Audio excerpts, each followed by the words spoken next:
Magtrabaho at huwag konsintihin ang isang spoiled na bonjing. Huwag nang busugin ng pabor. Huwag nang pumayag dahil may pabuya. Huwag tayo magpalaki ng buwaya, baby pa nga ang tawag, lulong na. Sa mga mahal kong kongresista, may suggestion po ako. Ito suggestion lang naman, Huwag niyong masamain. Kesa inaatupag ninyong palitan ang pinili ng taong bayan, binoto at minahal.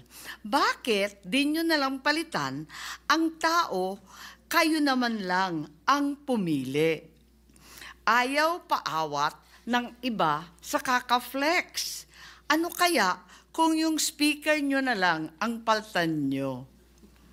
Kaya nyo yan. At dahil dito, bumuboto ako ng malakas na oo. Maraming salamat po.